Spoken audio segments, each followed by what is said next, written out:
ఇస్తున్నాం. Thank you.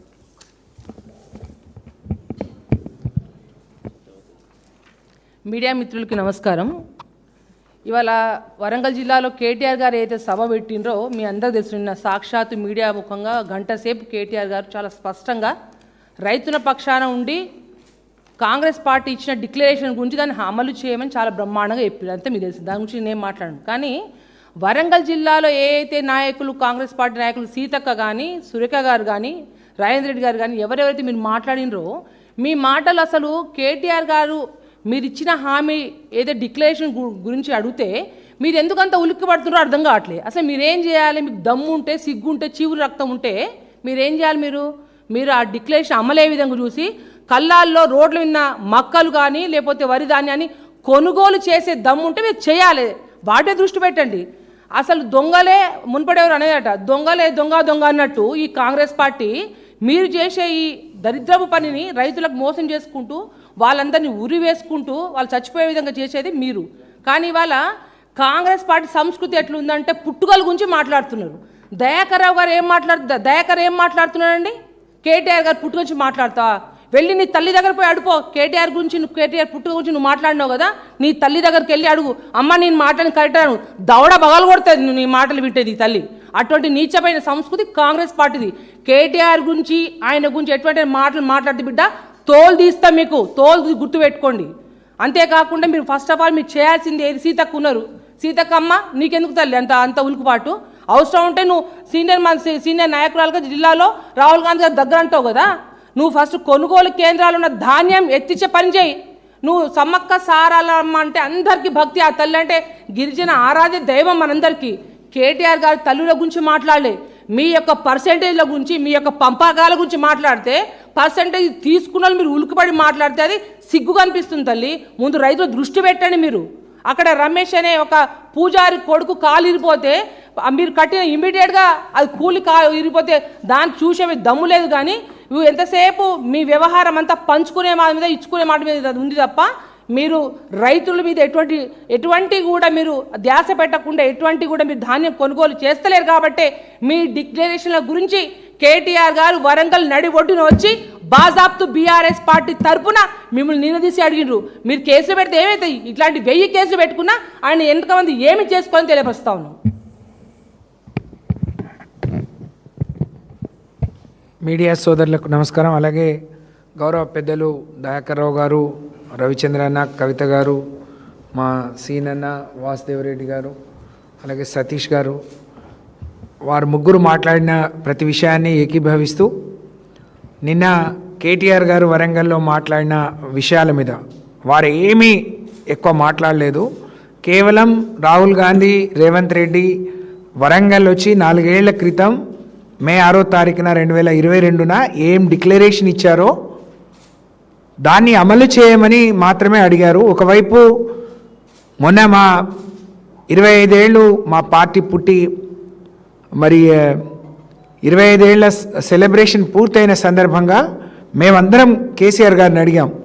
రైతుల పక్షాన ఒక తీర్మానం చేస్తున్న క్రమంలో, రైతులు పండించిన ప్రతి పంటను కొనుగోలు చేయాలని డిమాండ్ చేస్తున్న క్రమంలో మా జిల్లాలో మరి ఆ డిక్లరేషన్ వాళ్ళు చెప్పి 4 ఏళ్ళు అయింది. మేము ఒక సభ చేస్తాము. మేము అక్కడ పోయిన తర్వాత అందరం ఏమనుకున్నాం, కేటీఆర్ గారు వస్తే బాగుంటుంది, ఒక్కసారి కాంగ్రెస్ పార్టీ మరి గుర్తు చేద్దాం, వాళ్ళ మీద ఒత్తిడి తీసుకొద్దాం, రైతుల పక్షాన ఒక నమ్మకాన్ని, విశ్వాసాన్ని కలిగిద్దామని మేము నిన్న సభ పెట్టాం. కానీ మేము ఊహించిన దానికంటే వీళ్ళు ఎంత దిక్కుమాలిన వాళ్ళు, ఎంత సిగ్గుమాలిన వాళ్ళు కాంగ్రెస్ పార్టీ వాళ్ళు అంటే, నిన్న మేము సభ పెడితే ముందు ఒకరోజు మేము రైతు మేళా అని చెప్పి ఒక మేళలాగా పెట్టుకొని మంత్రులు వచ్చి కాంగ్రెస్ కార్యకర్తల్ని రైతుల వేషం వేసుకొని డబ్బులు పెట్టి తీసుకొస్తే అది పేలిపోయింది. నిన్న మా సభ చూసి మేము కేటీఆర్ గారు మాట్లాడింది రైతుల పక్షాన వాళ్ళ ఆవేదన. వారు ముందు రోజే వచ్చి 4-5 కల్లాలు చూసిన తర్వాత, మార్కెట్లు చూసిన తర్వాత, రైతులతో మాట్లాడిన తర్వాత, వాళ్ళ ఆవేదన చూసిన తర్వాత నిన్న మాట్లాడిన తీరును జీర్ణించుకోలేక ఇవాళ కేసు పెట్టడం, నిన్న మంత్రి గారు కానీ ఎమ్మెల్యేలు మాట్లాడిన తీరు నిజంగా కవిత గారు అంటే మీకు ఏమైనా సిగ్గు శరం ఉంటే మళ్ళీ గ్రామాలకు మీరు రావాలనుకుంటే ముందు పోయి ఆ కళ్ళాలు చూడండి, రైతుల బాధలు వినండి. అధికారం మీరు గద్దెనెక్కడం కోసం రైతుల ఉసురు పోసుకున్నారు. తప్పకుండా వాళ్ళ కన్నీళ్లలో మీరు కొట్టుకోపోతారు, మీ డిపాజిట్లు గల్లంతా అవుతాయి బిడ్డ అని చెప్తా ఉన్నాం. ఇదే నాయని రాజేందర్ రెడ్డి, ఆయన రైతు కాదు, రైతుల కష్టాలు తెలియవు. ఎక్కడో హన్మకొండలో ఉండే రాజేందర్ రెడ్డి రైతుల గురించి కేటీఆర్ మాట్లాడితే కేసు పెట్టడానికి సిగ్గుండాలే నీకు. నువ్వు రైతు కాదు, రైతు కష్టాలు తెలియనోడివి నువ్వు. ఆయనే ముందుగా కేసు పెట్టిండు. ఇలాంటి కేసులు లెక్క చేయం బాబు, మీకు వచ్చింది తిట్టడం, మోసం చేయడం, కేసులు పెట్టడం, మీకు వచ్చిన విద్య అది. ప్రజలు గ్రహిస్తూ ఉన్నారు. మరి అద్దంకి దయాకర్ కూడా నాకు తెలిసి రైతు కాదు, ఎక్కడో రోడ్ల మీద రాజకీయాలు చేసుకునే వాళ్ళకు రైతు కష్టాలు తెలియని వాళ్ళు నోటికి ఏదొస్తే అది మాట్లాడుతూ ఉన్నారు. దీన్ని తీవ్రంగా ఖండిస్తూ ఉన్నాం. నిన్న కేటీఆర్ గారి మీద సీతక్క చేసిన విమర్శలు కానీ కాంగ్రెస్ పార్టీ నాయకులు చేసిన విమర్శలను తీవ్రంగా ఖండిస్తూ ఉన్నాం. ఆ వీడియోలు చూపించాం మేము. ఒక పిసిసి ప్రెసిడెంట్గా ఉన్న రేవంత్ రెడ్డి మాట్లాడిండు, సార్ మరి మీరు వాళ్ళు 10,000 ఇస్తే మీరు 15 ఇస్తున్నారు. ఆయన అన్నాడు 2 పంటలకే ఇస్తాడు కేసీఆర్, 3వ పంట వేసుకుంటే నీకు బాధనా? ఆయనకి వాడేం తప్పు చేసిండు అని అంటే మీరు ఇస్తారా అంటే మేమైనా ఆయనలాగా పాగలు కాళ్ళమా? అప్పుడున్న ముఖ్యమంత్రి నువ్వు పాగలంటే ఆ వయస్సును గౌరవించకుండా, మరి ఆయన అనుభవాన్ని గౌరవించకుండా నువ్వు పాగలనొచ్చు, కానీ నిన్నంటే మీ వాళ్ళందరికీ పొడుచుకొచ్చింది. రాహుల్ గాంధీని ఢిల్లీ నుంచి తీసుకొచ్చి చెప్పిను, నువ్వు ఎక్కడ సచ్చినావు, ఇంట్లో సొంత బిడ్డ కూడా 10 సార్లు పిలిస్తే పలక్కుంటే ఎక్కడ సచ్చినావు రా అని అంటాం. ఇన్ని గొప్ప మాటలు వేసి 5 ఏళ్ళు కాంగ్రెస్ పార్టీ తెలంగాణ రైతుల ఉసురు పోసుకుంటా అంటే సచ్చినావు కాకపోతే నువ్వు బతికినావు, నువ్వు బాగుండమని ఆశీర్వదిస్తారా, నేను దీవిస్తారా? బరాబర్ అంటాం. నువ్వే అన్నావు పాగలగాళ్ళు మేము అంటే మీరు ఇస్తారా అంటే మేము మాత్రం పాగలగాళ్ళమా, మేము ఇస్తాం అంటే నీకు నువ్వు నేర్పిన విద్య ఇది నీరజాక్ష, నువ్వు నేర్పిన విద్యే. అదే గుర్తు చేసినాం మేము. నువ్వు చెప్పింది నువ్వు వినే పరిస్థితిలో లేకపోతే ఒక్కసారి నువ్వు ఎప్పుడైనా రేవంత్ రెడ్డి గారు మీరు మాట్లాడిన తర్వాత మీరేం మాట్లాడినో ఒక్కసారి మీ కుటుంబ సభ్యుల మీద దాన్ని ఒకసారి ప్లే చేయమని చెప్పండి, వినండి. మీ భార్య పిల్లి కూతురు మీరందరూ వింటే అప్పుడన్నా మీకు జ్ఞానోదయం అవుతుందేమో, ఒకసారి వినమని చెప్పి నేను కోరుతా ఉన్నాను. 1 రోజులైంది మేము రైతు కళ్ళాలు వెంబటి తిరగబట్టి ఓపెన్ చేసిండ్రు, కొంటమంటే తీసుకొచ్చి పోసిండ్రు. 1,00,000 బస్తాలు అవసరం, గని బ్యాగులు ఉన్న కాడ 10,000 15,000 ఇచ్చిండ్రు. మిగతా వారి కొంటామంటే గవర్నమెంట్ రేటు 15 రూపాయలు ఉంటే 30 రూపాయలకు అమ్ముతున్నారు. వాళ్ళే కూలీలను పెట్టి నింపుకుంటున్నారు. ఇప్పటి వరకు కాటా చేసినా ఎక్కడి నుంచి ఎత్తలేదు మీరు. అలాగే అక్కడ కూడా కాపలా రైతే ఉండమని చెప్తున్నారు. 1 రోజుల క్రితం కొన్న వాళ్ళకి ఈ రోజు వరకు 1 రూపాయి చెల్లించలేదు. ఉత్తమ్ కుమార్ రెడ్డి మేము ప్రతి గింజ కొంటాం, ఇంకెప్పుడు సోయి ఉండి కొంటావు ఉత్తమ్ కుమార్ రెడ్డి గారు? 1 రోజులు అయింది. ఆయన నిన్న చెప్పిన లెక్క ప్రకారం ఏంటి, 95 లక్షల మెట్రిక్ టన్నులు కొనాల్సి ఉంటే ఇప్పటికి 17 లక్షలు కొన్నామనంటే ఎంత శాతం? అంటే 1,00,000 మెట్రిక్ టన్నులకు 17 అంటే 17% నువ్వు 1 రోజులు బట్టి కొన్న ధాన్యం. నువ్వే ఒప్పుకున్నావు, ఈ లెక్క మేము చెప్పలేదు. కానీ ఈ లెక్కన నువ్వు కొంటే ఇంకా 3 నెలల వరకు కూడా కళ్ళాల మీద ధాన్యం కొనే పరిస్థితి లేదు. రైతు అక్కడి నుంచి వచ్చేది పండించడానికి 3 నెలలు పడితే కళ్ళం దగ్గర తీసుకుపోయి 3 నెలలు కాపలా ఉండే పరిస్థితి. మా దగ్గర మొన్న రైతు ఒక హమాలి కూలి రైతు అక్కడే పోసుకున్నాడు, కూలి పని చేస్తాడు. పాపం గాలి దుమ్ము వస్తుంది, వర్షం వస్తుందంటే బస్తా నింపడానికి పోయి పిడుగుపాటుకు చచ్చిపోయిండు. 1 రూపాయి కూడా ఈ ప్రభుత్వం ఇవ్వలేదు.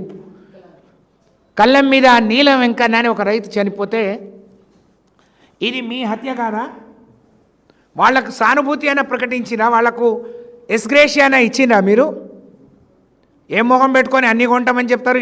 ఎన్ని రోజులు పడుతుంది మీకు మీరు చెప్పే లెక్క ప్రకారం?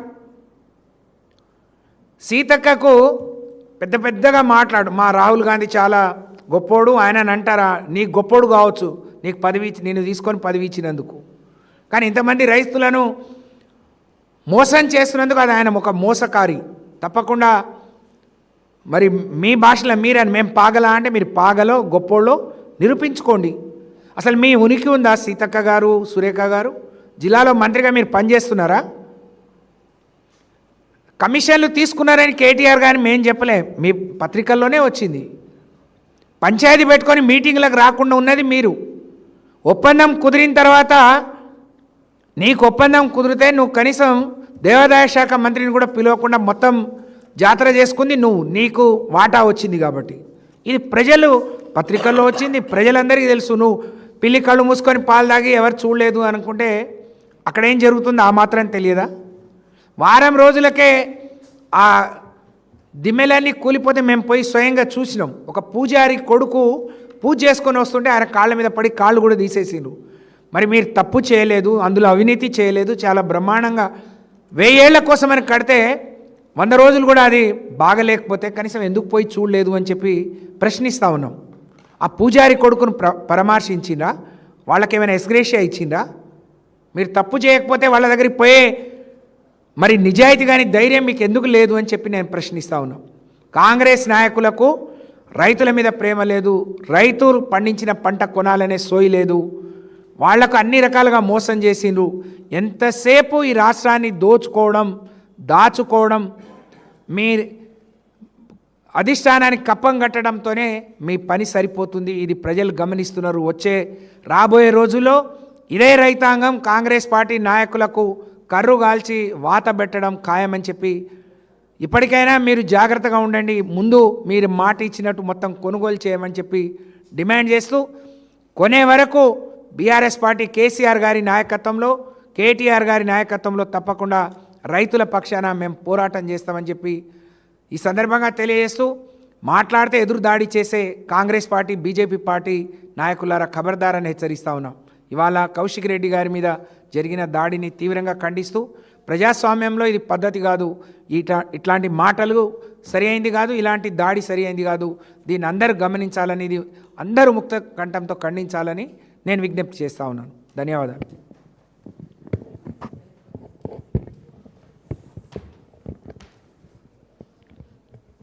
పత్రికా మిత్రులందరికీ నమస్కారాలు.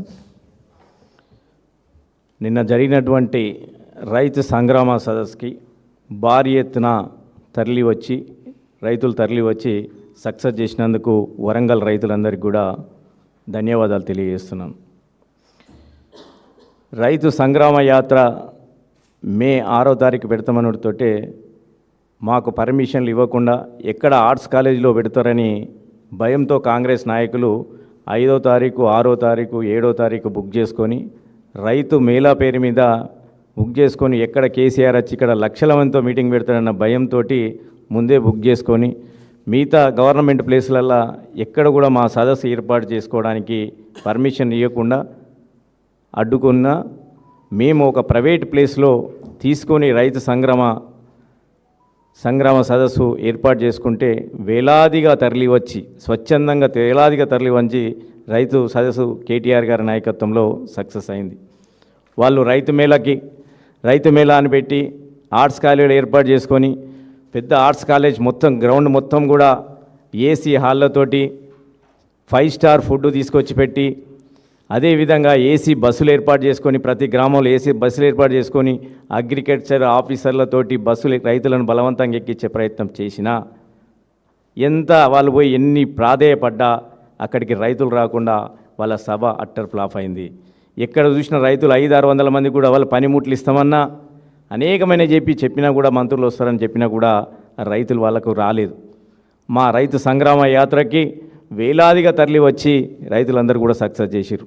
ఆ సక్సెస్ను చూసి కేటీఆర్ గారు చెప్పిన విషయాలను చూసి, కేటీఆర్ ప్రశ్నలను చూసి వాటికి సమాధానం చెప్పలేక కాంగ్రెస్ పార్టీ యొక్క డైలీ పొలిటికల్ లేబర్, ఆ పార్టీలో ఉండే డైలీ పొలిటికల్ లేబర్ నాయకులు వాళ్ళకి ఏంటంటే కేటీఆర్ గారిని తిడితే రోజు ఒక ప్యాకేజ్, వాళ్ళకు కేటీఆర్ గారు డైలీ ప్యాకేజ్, వాళ్ళకి రేవంత్ రెడ్డి ఆఫీస్ నుంచి ఒక స్క్రిప్ట్ వస్తుంది, డైలీ ప్యాకేజ్ వస్తుంది. మీరు కేటీఆర్ గారిని ఎప్పుడైనా మీటింగ్ పెట్టి తిడితే మీకు ఇంత ప్యాకేజ్ వస్తుందని ఒక సిస్టమ్, ఆ బ్యాచే ఉంటుంది, మీరు అబ్జర్వ్ చేయండి.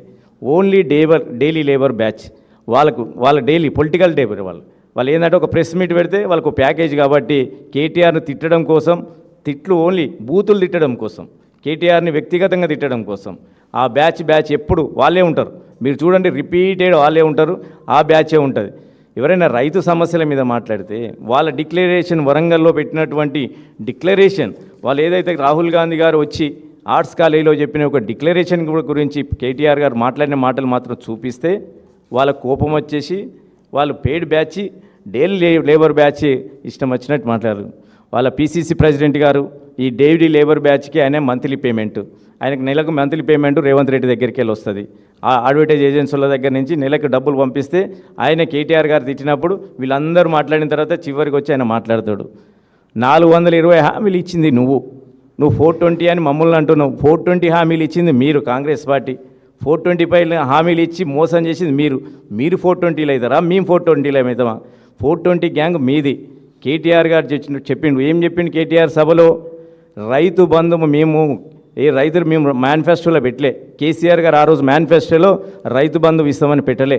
రైతులు వచ్చి ధర్నా చేయలే మాకు రైతు బంధు ఇవ్వమని. కేసీఆర్ మానవత్వ దుఃఖంతో ఆ రోజు రైతులు బాగుపడాలి, తెలంగాణ ఉన్న రైతులు గొప్పగా వ్యవసాయం చేసి వాళ్ళకు పెట్టుబడి పెట్టాలని తీసుకొచ్చిన ఒక పథకం రైతు బంధు పథకం. ఆ రైతు బంధు పథకం చక్కగా నడుస్తుందని చూసి దాని మీద మీరు 10,000 ఇస్తున్న రైతు బంధును 15,000 ఇస్తామని చెప్పి మీరు మేనిఫెస్టోలో రైతు డిక్లరేషన్ పేరిట అనేకమైన హామీలు ఇచ్చి మోసం చేసినందుకు మిమ్మల్ని గుర్తు చేయడానికి పెట్టిన ఒక సదస్సు. అక్కడికి రైతులు వచ్చి రైతులు మిమ్మల్ని అందరినీ నిలదీసే విధంగా ఉండేదని చూసి మీరు ఓర్చుకోలేకపోయారు. కేటీఆర్ గారు ఏం చూపించాడు రేవంత్ రెడ్డి పైన? రేవంత్ రెడ్డి గారిని ఒక విలేకరి, మీలాంటి విలేకరినే మీరు ప్రభుత్వంకి వచ్చినాక రైతు బంధు బంద్ చేస్తారట కదా అని అడిగితే, ఏ దగులుబాజీగాడు బంద్ చేస్తాడు ఈ రైతు బంధుని, మేము బంద్ చేయం, మేము దగులుబాజీగాలమా అన్నారు. మరి ఈరోజు రైతు బంధు రాలేదు కదా, రేవంత్ రెడ్డి గారు మాట్లాడిన ఆ మాటలను చూపించి ఈ దగులుబాజీ ఎవరు అని అడిగితే రైతులు చెప్తారు వాళ్ళ పేర్లు. రోజు సోషల్ మీడియాలో చూస్తారేమా, రైతులకు జరిగే కొనుగోలు లేక ఎక్కడికక్కడ చనిపోతుంటే ఆ రైతులు తిట్లు మీకు కనబడతలేవా? సోషల్ మీడియాలో మీకు ఆ పరిస్థితులు కనిపిస్తలేవా? వాటిని చూసి రైతులకు సమాధానం చెప్పండి.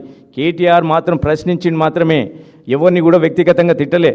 మరి అట్లాంటి కేటీఆర్ తిట్టిండిన అడిగినందుకే, ప్రశ్నించినందుకే ఏమికి ఓన్లీ మీరు మాట్లాడిన మాటలు మాత్రమే మళ్ళీ ప్రస్తావిస్తే మీరు కేసులు పెట్టిర్రే.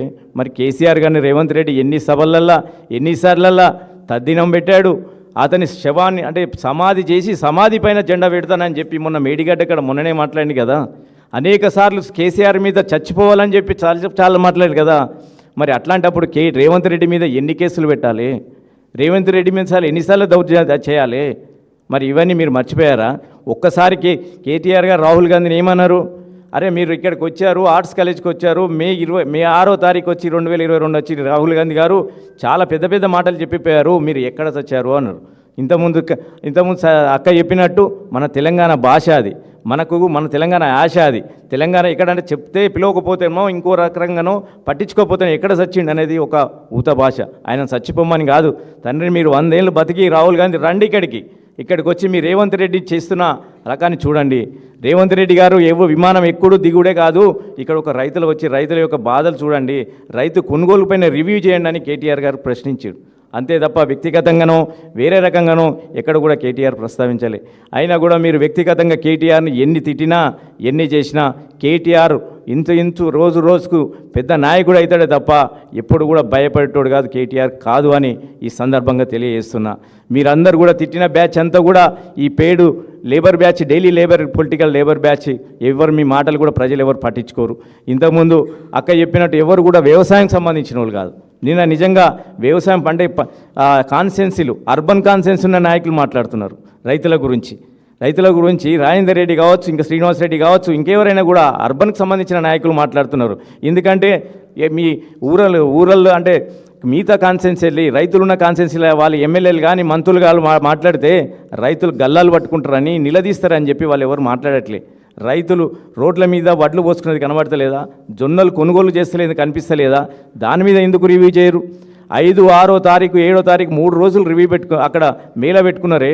మరి అక్కడికి వచ్చిన రైతు మీ పొంగులేటి శ్రీనివాసరెడ్డి కానీ, తుమ్మల నాగేశ్వరరావు కానీ, అక్కడ ఉన్న మంత్రులు కానీ, మరి అక్కడ కలెక్టర్ని పిలిచో, అక్కడ రైతు మన వీళ్ళని పిలిచో, అగ్రికల్చర్ ఆఫీసర్లను పిలిచో, మార్కెటోళ్ళని పిలిచో, మరి ఎందుకు రివ్యూ చేయలే? మీరు మేళపీల మీద వచ్చేసి మీ ఒక ఉపన్యాసాలు చెప్పిపోయారే కానీ మరి ఎందుకు గుంటలేరు? సంచులు లేవా? ఏం ప్రాబ్లం వచ్చింది? ఎందుకు గుంటలేరని ఒక రివ్యూ చేసిపోయారా మార్కెట్లో?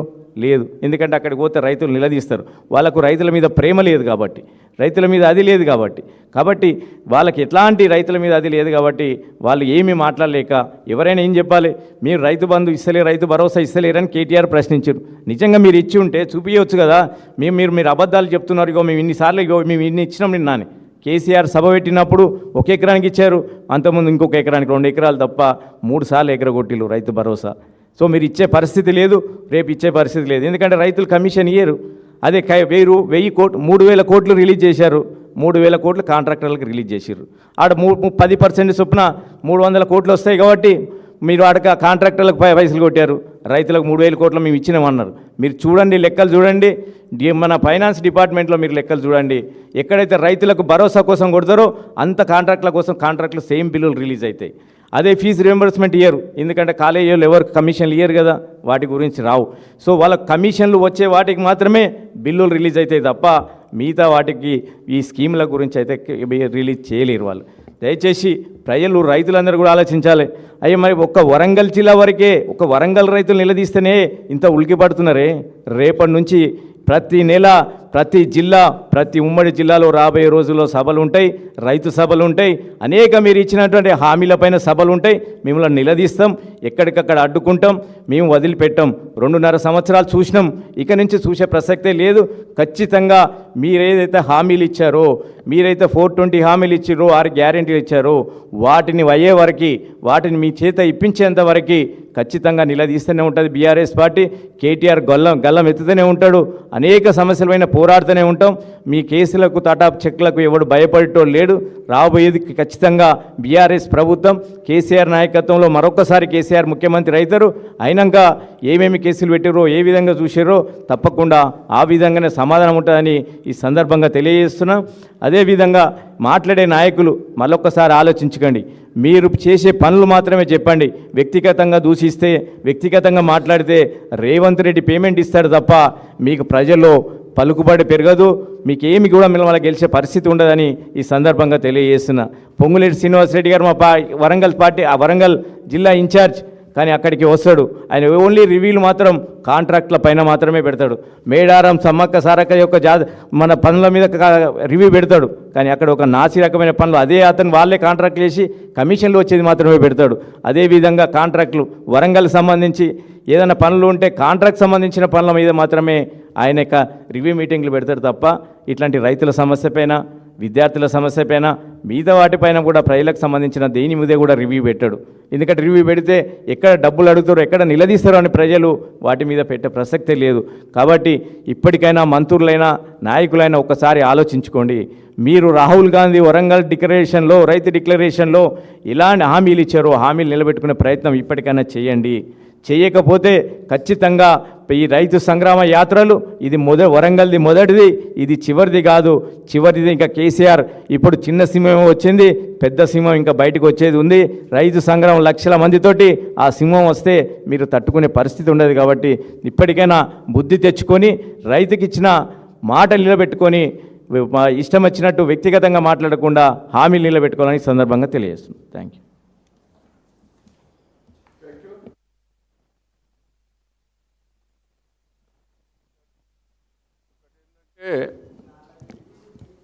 గంగుల గారి మీద, కౌశిక్ రెడ్డి గారి మీద దాడిని మేము ఖండిస్తున్నాం. ఒకటి మా కేటీఆర్ గారిది కేసు పెట్టిన దాని మీద కూడా ఇంకా చెప్తున్నాం, మీరు కేసు పెట్టండి. రేపు మీరు కొనకపోతే మీ ఎమ్మెల్యేలను, మంత్రులను ఉరికిస్తామని కూడా ఈ సందర్భంగా తెలియజేస్తున్నాం. విమర్శలు చేసే ముందు హైదరాబాద్ పరిస్థితి ఎట్లుందో, మహిళల రక్షణ ఎట్లుందో, భద్రత ఎట్లుందో పోయి వాళ్ళతో పోయి నేర్చుకోమని చెప్పండి, బుద్ధి వస్తుంది. The interview question that decides everything. What AI tools do you use? If you say Chat GPT, you're done. I'm 51, added AI certified to my LinkedIn last month, got 4 interview requests in 1 week, 1 turned into a job offer. AI certified, like a course? 28-day program, 15 minutes a day, finished it, got the certificate, uploaded it. Recruiters actually mentioned it. What if I've never touched AI before? Perfect. The 28-day AI challenge is built for beginners over 40. You get certified at the end. Week 1, unstoppable. Week 2, proof on your resume. Day 28, you stand out. Tap the screen and start tomorrow.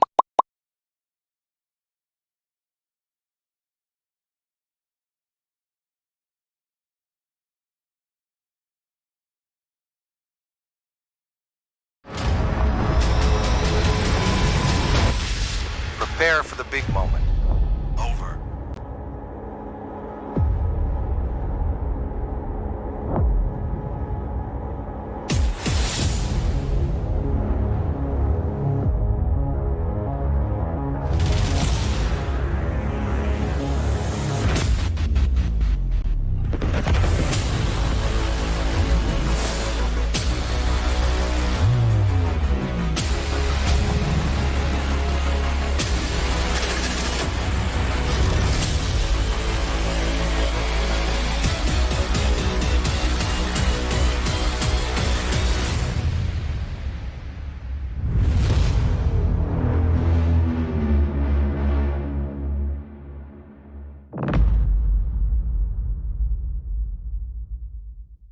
Father D'Souza,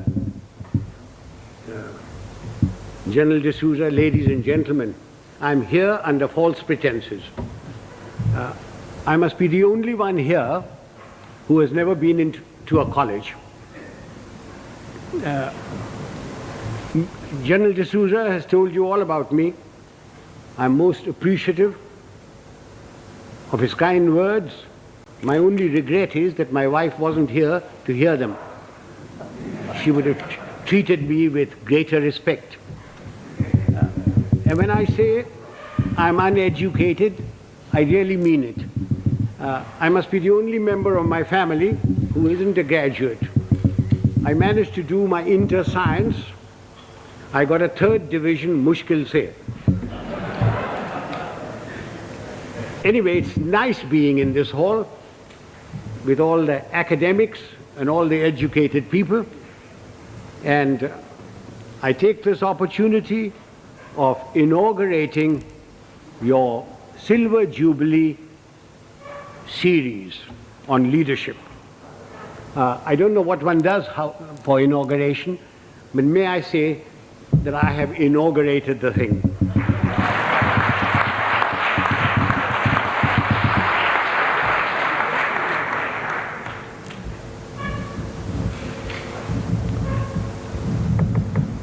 For a long time, I've been watching the scene in India very carefully. Wherever I go, whenever I pick up a newspaper, I find there are shortages. There's a shortage of fuel, there's a shortage of food, there is a shortage of foreign exchange, there is a shortage of housing, shortage of schools, colleges, everywhere. And everybody talks about these shortages. But the one shortage which is responsible for all these shortages is generally glossed over, which is the shortage of leadership.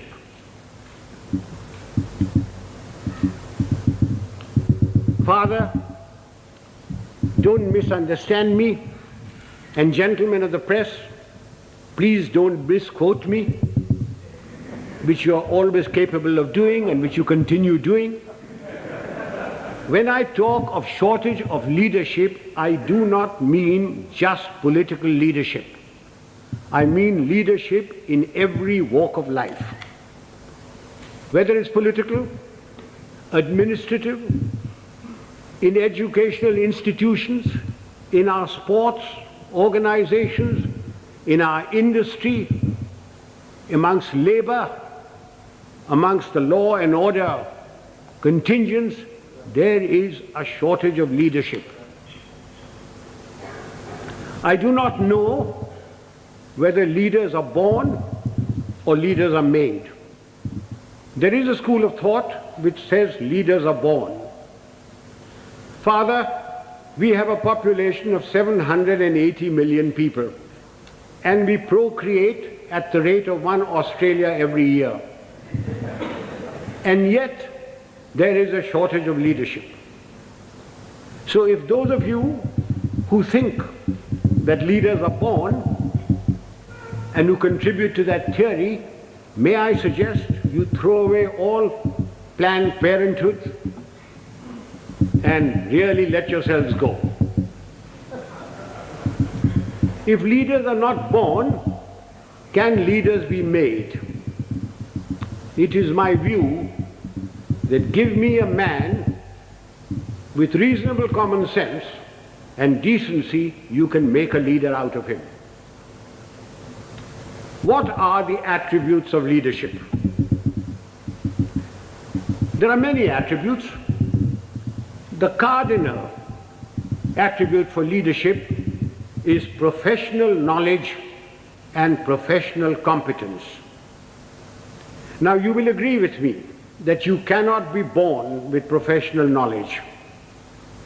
Even if you are the child of a minister, the son of a member of parliament, or the progeny of a field marshal. Professional knowledge has to be acquired the hard way. It is a constant study.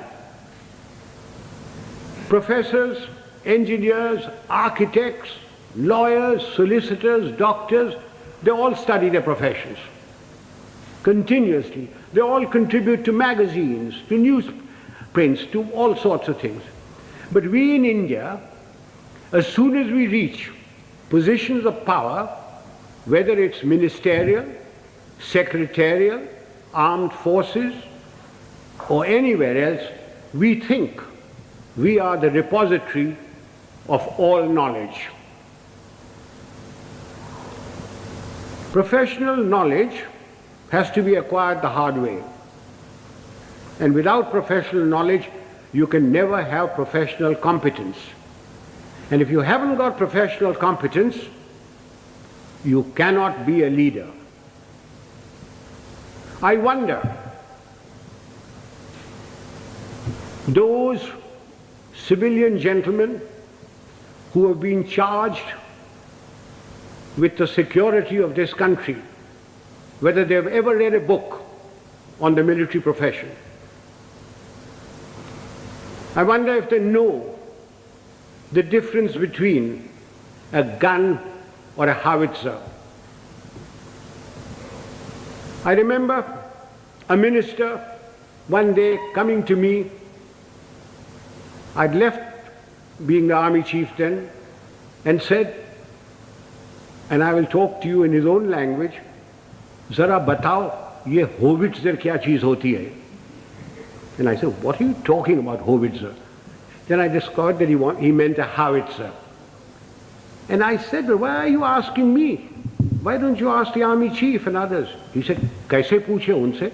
मैं minister हूँ, तेरे से तो पूछ लेता हूँ, तू जानता है कि मैं बेवकूफ हूँ."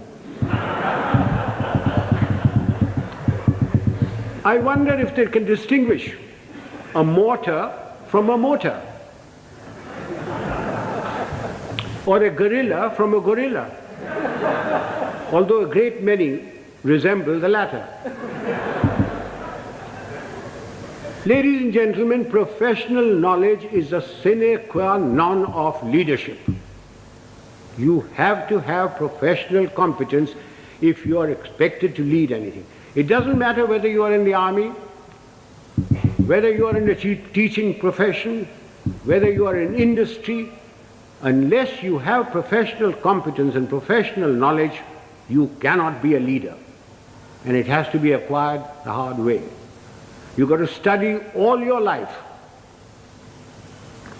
What takes me to the next attribute? The ability to make up your mind and take a decision. And having taken that decision, accepting full responsibility for it. Those of us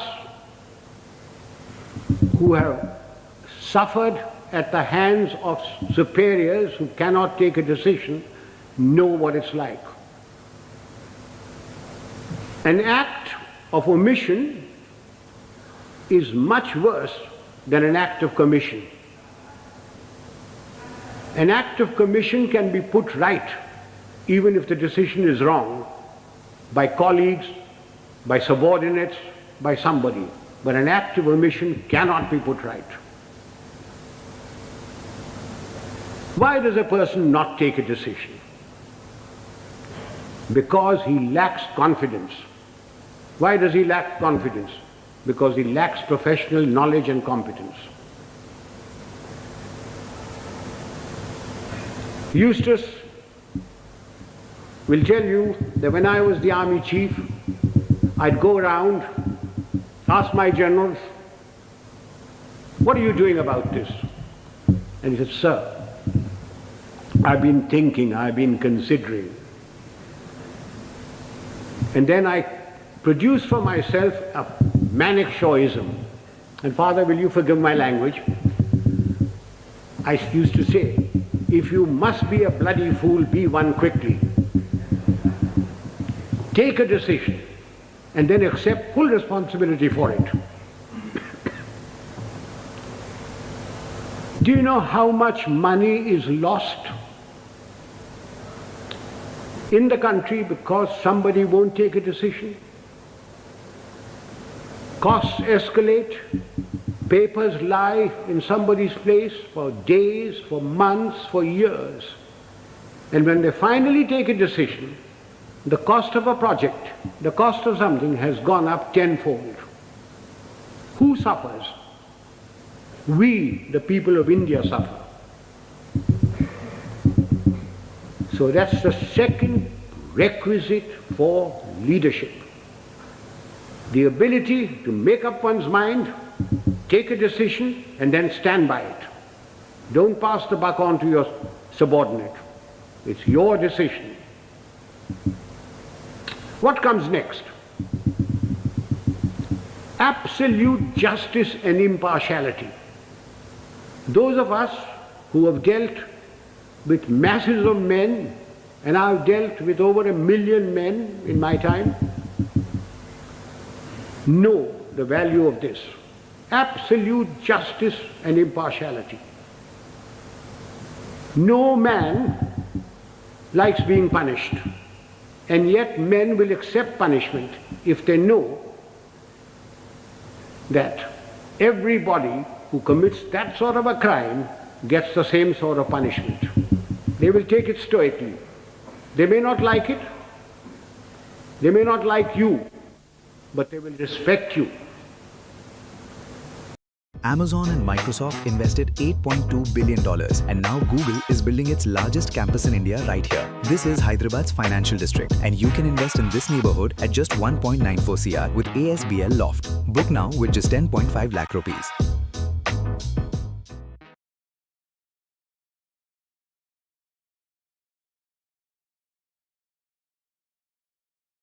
Too many meetings. Too much to remember. Neo One captures what matters. Commitments, decisions, follow-ups. Ask Neo later. It remembers for you. Forget nothing. Wearable AI assistant. No man likes being superseded. And yet people will accept supersession if they know that it's been done fairly and they've been superseded by somebody who is better than them. But not because he happens to be a minister's son or related to Father D'Souza or the field marshal's wife's current boyfriend.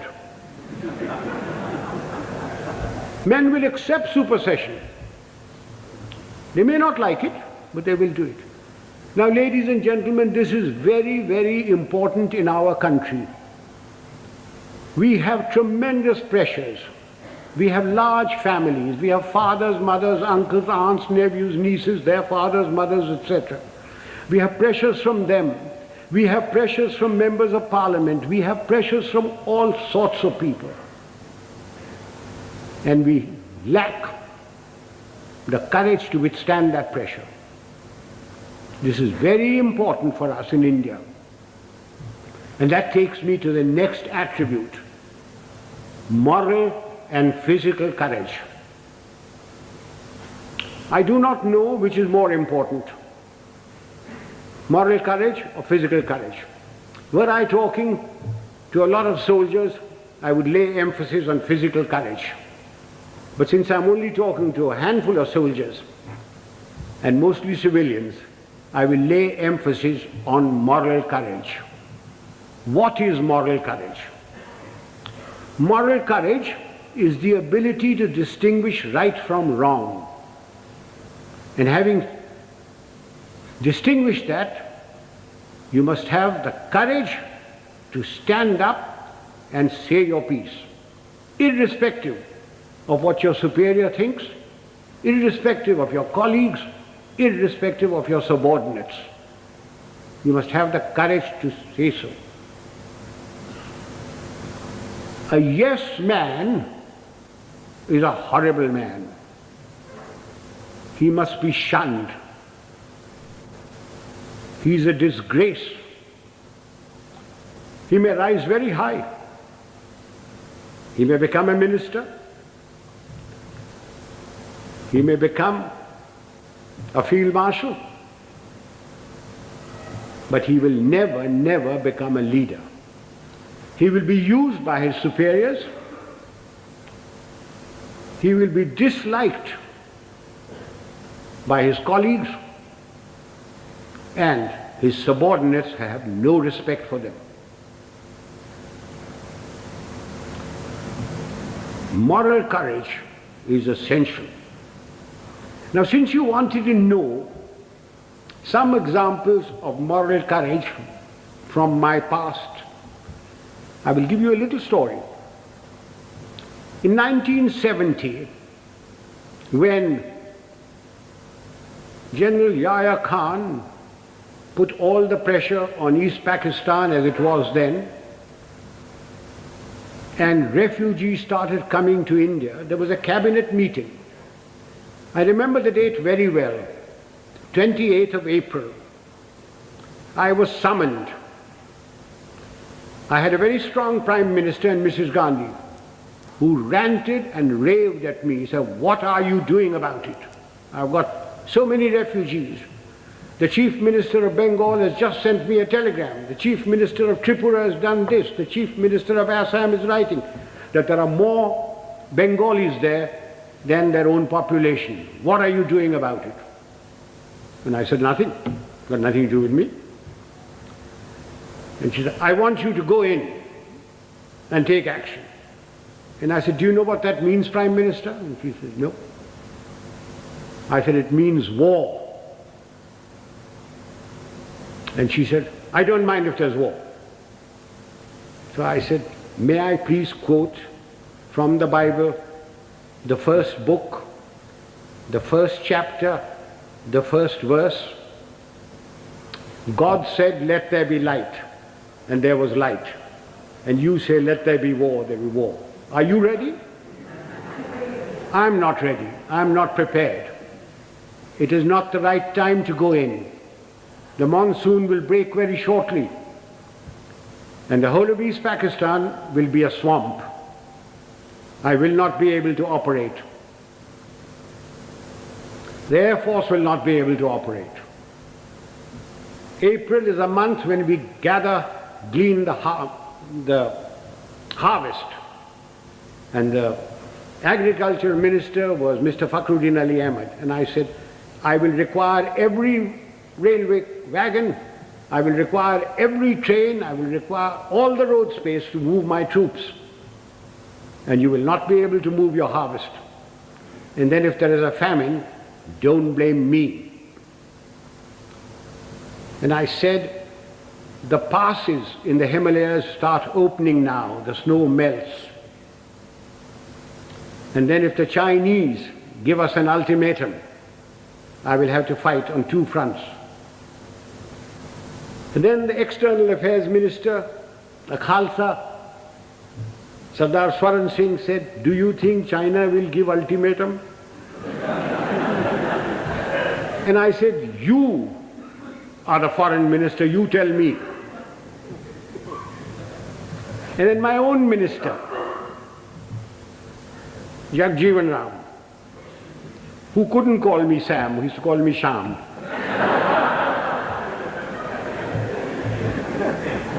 He said, "Sham, maan jao na." I said, "You can manne ki baat hai. I'm telling you what the facts are." And I said, "If you want me to do this, Prime Minister, I guarantee you 100% defeat. Now, Prime Minister, give me your orders." And there was dead silence. And she turned around and said, "The cabinet will meet at 4 o'clock. This happened at 10:30 in the morning. So, as the cabinet ministers walked out, I being the junior most man there, was the last to go, she said, "Chief, will you stay behind?" So I shut the door and I said, "Prime Minister, before you speak, do you wish me to send in my resignation on grounds of health, mental or physical?" I said, "Oh, sit down." He said, "Everything you told me correct?" I said, "It's my job to fight. It's my job to tell you. If your father in 1962 had me as his commander-in-chief, the country would not have been disgraced. The army would not have been beaten. But the army chief did not have moral courage of turning around and telling him he wasn't ready." So she said, "All right, you know what I want?" And I said, "Yes, I know what you want. And I must be allowed to do it my own way." And she said, "All right, you know what I want." So, ladies and gentlemen, there's a very thin line between becoming a field marshal and being dismissed. I just gave you an illustration of moral courage. Of course, I didn't worry very much because my wife had money. If I'd gone, she would have looked after. She would have looked after me. So much for moral courage. Now I come to physical courage. Fear is a natural phenomenon like hunger and sex. Anyone who says he is not frightened is a liar, except perhaps the Gorkha. Everyone is frightened. It is one thing to be frightened and quite another to show fear. It's when your knees are knocking and your teeth are chattering and you're about to make your own geography. That's when the real leader comes out. If once you show fear in front of men that you may be commanding, it doesn't matter whether they're soldiers, they are clerks, they're labor, there are students. Once you show fear, you should quit. Now again, General D'Souza said, I must give some examples from my own life. This was in Burma in 1942. I was commanding a Sikh company, big tough chaps, very fond of them. I had a man called Sohan Singh, big man, stood about 6'4". He had been promoted many times to Lance Naik, to Naik, and every time, because he was a Badmash, he was broken. We'd had lots of casualties and we had to make promotions. So we had a promotion conference with the commanding officer, and Sohan Singh's name came up and I said, no use making him, he'll be broken tomorrow. So he was passed over. The conference finished, names were published. I came back to my Basha where my company was in the jungle, and I found my senior Subedar Balwant Singh terribly worried. And he said, Saab, Sohan Singh ko kaid kar diya. I said, क्यों क्या हुआ? उसने बोला कि आज आपको साहब गोली मारेगा. I said, oh, अच्छा, पेशी होगा. So a stool was put in, a table was put there, and Sohan Singh was marched up in front of me. Sohan Singh was at that time a light machine gunner. and light machine gunners carried pistols, and his pistol was taken away from him. So he was marched up in front of me. The usual charge was read out. And I said, Sohan Singh, kya baat hai? Saab, galti ho gaya. So I said, tumne bola कि तू हमको गोली मारेगा. So I picked up the pistol, loaded it, walked up to him, handed the pistol to him. I said, तेरा दिल है मारने का, मारो. And he said, नहीं साहब, गलती हो गया. So I gave him a tight slap. I said, case dismissed, जाओ भागो. I went off to the mess, had my dinner, came back, and everybody in the company was very worried. And the Subedar Saab, Balwant Singh said, नहीं साहब, आज रात आपको गोली मारेगा. So I shouted out, Sohan Singh, किधर है? Sohan Singh came along. I said, Sohan Singh, आज रात मेरा बादशाह पर तुम सेंट्री होगा. और कल सुबह 5 बजे 1 मग्गा चाय और 1 मग्गा गर्म पानी दाढ़ी बनाने के लिए. कोई शक? बेशक, भागो. And I went in there. I was woken up in the morning by Sohan Singh with a mug of tea and a mug of hot water. And he followed me like a lamb throughout the conflict. Now, ladies and gentlemen, if you think I wasn't frightened, you are mistaken. I was terrified.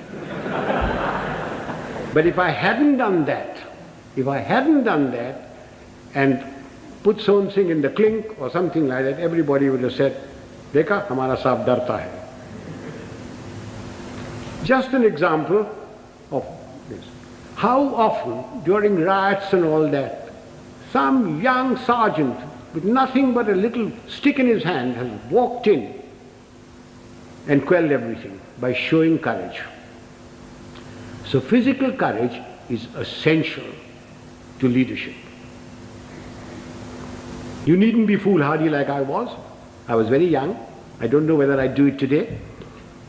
But physical courage is essential. That takes me to the other attribute, loyalty. Now, does loyalty require very much explanation? We all expect loyalty from our subordinates. Do we give loyalty to them? Loyalty is a two-way thing. We expect loyalty, we have to give loyalty.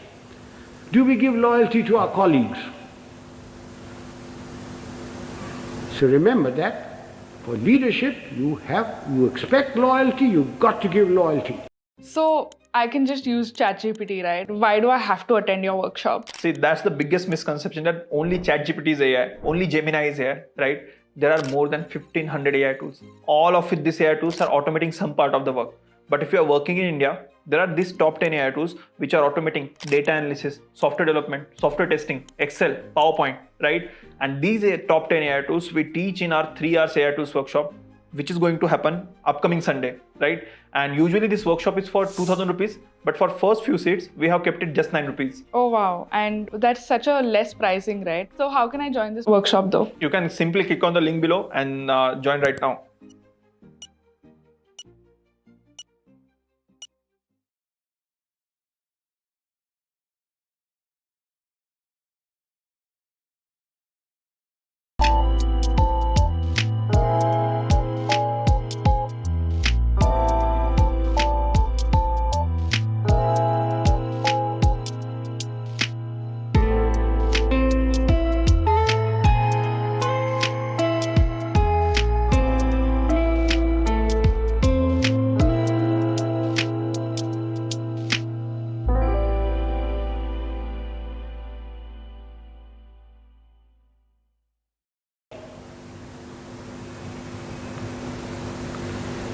Time is running short. There are other attributes. Remember, leadership is nothing else but management of men and resources. Management of men.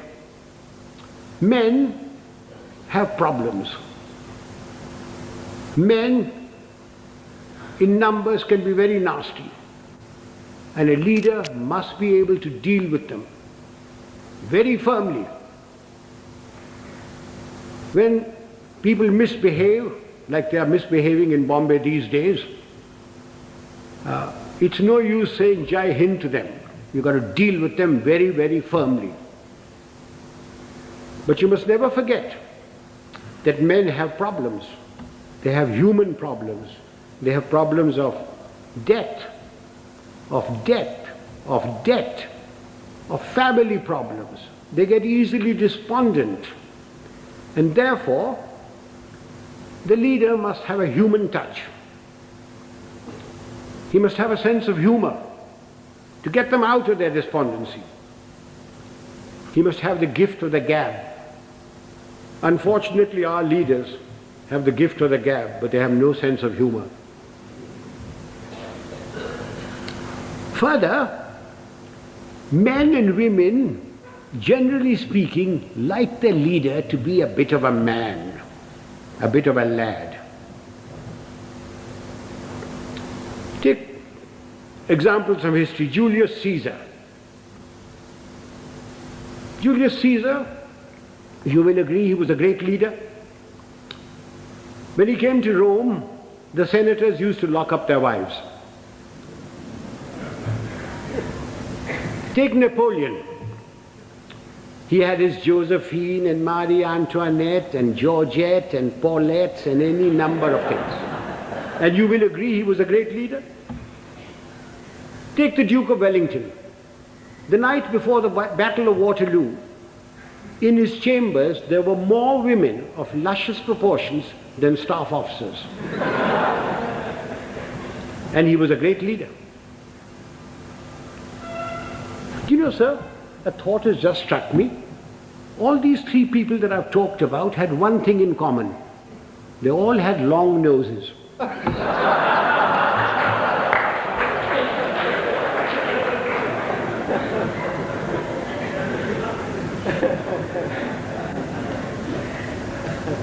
If my time is not up, can I crave your indulgence and talk for another 10 minutes? Ladies and gentlemen, no amount of leadership will put things right. There are two other aspects that we Indians must know and we lack badly. One is discipline and the second is character. What is discipline? Discipline is a code of conduct for decent living in society one with the other. Who lays down this code of conduct? Not the Prime Minister, not Parliament. Of course, it's laid down in the Army Act. But I'm not trying to impose the Army Act on you. This code of conduct has come to us from father to son, from mother to daughter, from times immemorial. It's in the Bible, it's in the Gita, it's in the words of Nanak, in the sayings of Muhammad and Buddha. It's all come down. It's been refined as cultures have changed. Again, let me illustrate this by example.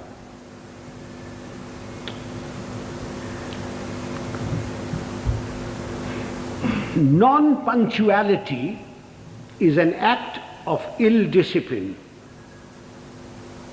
which is injurious to the state, injurious to its people. Some time ago, sir, I was invited to an university, as also my wife, unlike today.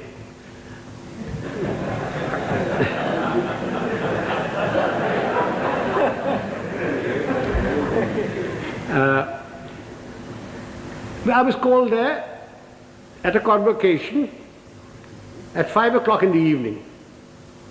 And having been in the army for 50 years, telling the driver, go slow, go fast, arrived there at 5 o'clock in the evening. I was received by the Vice Chancellor and his lady, the Union Secretary, escorted to the dais. My wife too was asked to sit on the dais, and she politely refused, saying that she'd much rather sit down, as this is the only opportunity she has to look up to me. And As usual, I was garlanded. The Vice Chancellor sang my praises and asked me to talk to these people. There were about 5,000 boys and girls there, plus deans, plus professors, plus lecturers, everybody. And as I got up to get to the desk, to the lectern, the Vice Chancellor says to me, sotto voce, Field Marshal, a fortnight ago we had invited a VIP to the same function. He was allowed to stand at the lectern for exactly 15 seconds. I wish you good luck. I said to myself, had the Vice Chancellor said this in his letter of invitation, I wonder whether I would have come. Anyway, I got up to the lectern and I addressed the gathering for the amount of time that I was allowed.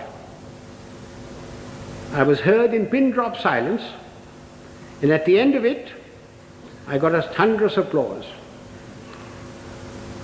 The Vice Chancellor and his lady, the deans, professors, lecturers, the student body, and even my wife stood up and gave me a standing ovation. I was most relieved. Although my wife told me afterwards that I looked pale. After the usual vote of thanks, etc., we went out into the gardens where refreshments were given. And I, having an eye for a pretty girl, walked up to a pert little thing wearing lovely jeans, tight-fitting, and I started a conversation which ran as follows. I said, my dear, why were you so kind to me today, all of you? I, not having the looks of Rajesh Khanna or Amitabh Bachchan, or a speaker like M.G. Ramachandran, when only the other day you were so rude to a VIP. And she said, I quote, "Oh, Field Marshal, that dreadful man. We had invited him at 5 o'clock. He turned up at 6.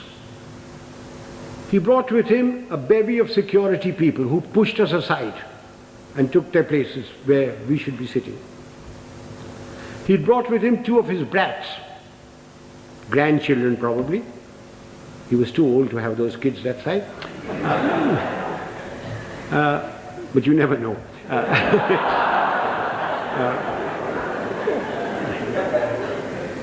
He was received by the Vice Chancellor and lady. He was the Union President garlanded him, and he demanded garlands for his 2 brats. The Union President, being very flexible, diverted the garlands for the Vice Chancellor and his lady to these brats. And then the Vice Chancellor sang his praises, saying how fortunate we were that he had come here, that he has done so much for the country. And all the while, this man sat there. He had come unwashed, unshaven, wearing a dhoti, exposing 4/5 of his legs, scratching away. And the Vice Chancellor said that the worthy had been to jail. When he said that, the girl said, I almost shouted he should be there now.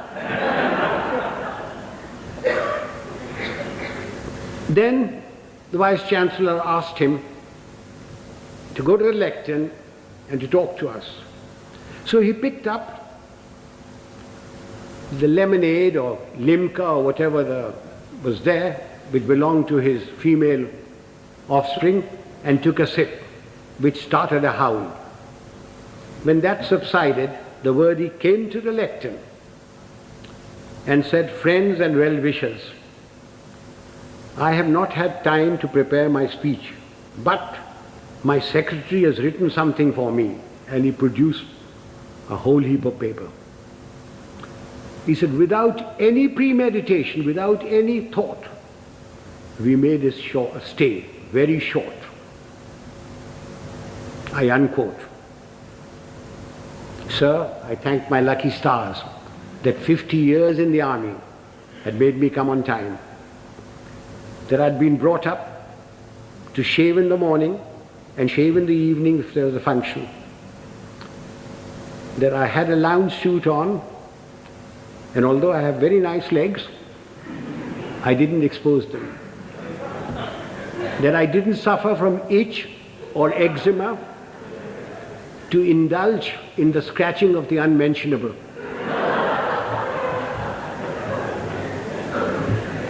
Now do you see what I mean by ill discipline? Had the worthy come on time, according to the program, talked to the people and given them advice, can you imagine what a lot of good it would have done? Instead of that, his act of ill discipline produced more ill discipline.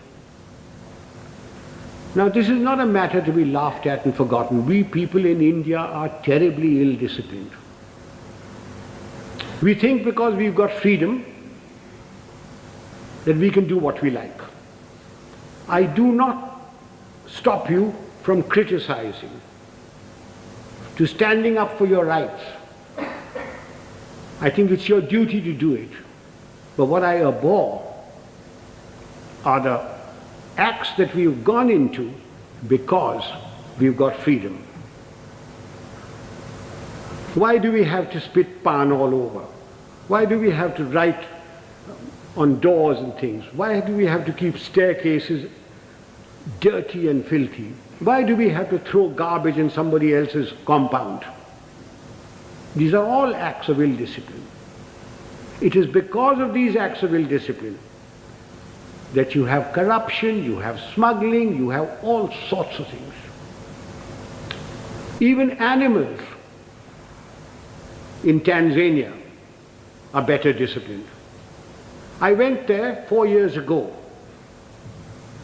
and I saw lions, lionesses, zebras, etc. They were all so disciplined. If the lion wanted to do his stuff, he went behind cover. He didn't spit. I came back from Tanzania. I arrived at Bombay airport. I cleared my baggage, and as I was walking out, there was a big, fat slob of a man who squirted damn pan on my trousers. And when I gave him a tight kick, he was most indignant. He didn't think he'd done any wrong. Why? Why do we tolerate it? So much for discipline. Sir, everybody's been extremely well disciplined so far. Will you give me your indulgence for just another few minutes? I said character. By character,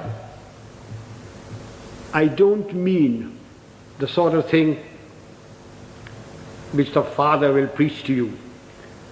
Of course you must be honest. Of course you must be truthful.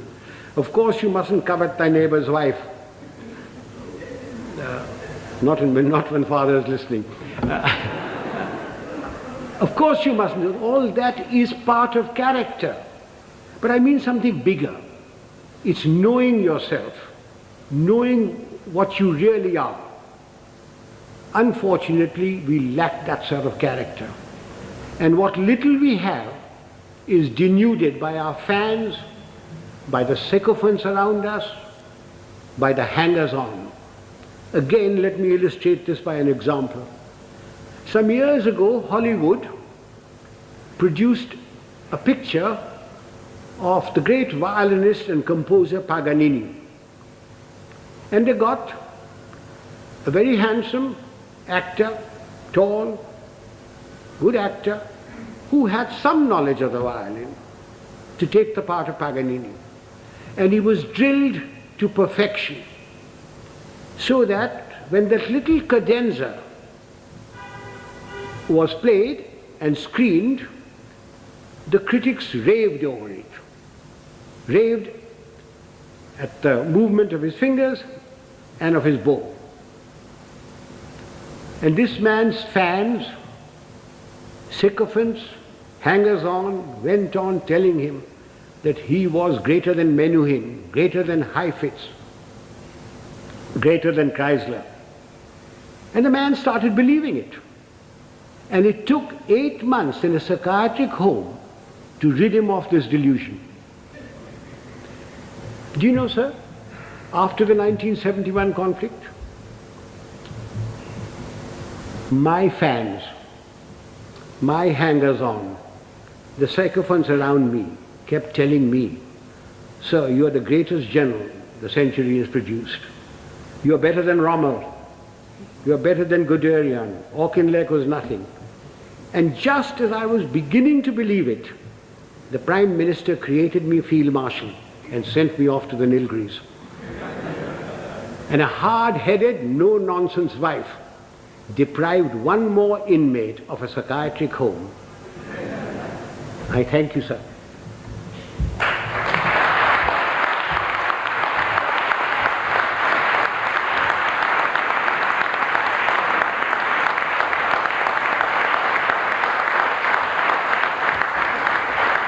Ladies and gentlemen, I'm at your mercy. You can ask me any question you like, personal, pertinent, or impertinent. I'm getting deaf, so you'll have to come nearer me. Punctuality is very essential for this. This engagement was announced at 6:30. You are quite right, sir. I was ready. I was told I was going to be picked up at 6 o'clock. I was ready, waiting. In fact, the people who organized the function came up to me. Just came out of my bath and said, "General D'Souza says, please do not come before 6:45. So will you hang around till 6:30 and then we'll bring you here." Not my fault. I was there absolutely on time. Please blame General D'Souza. And he had a reason that everybody works till 6 o'clock. Traffic is also there, and therefore he decided it was going to be 6:45. I would like to add that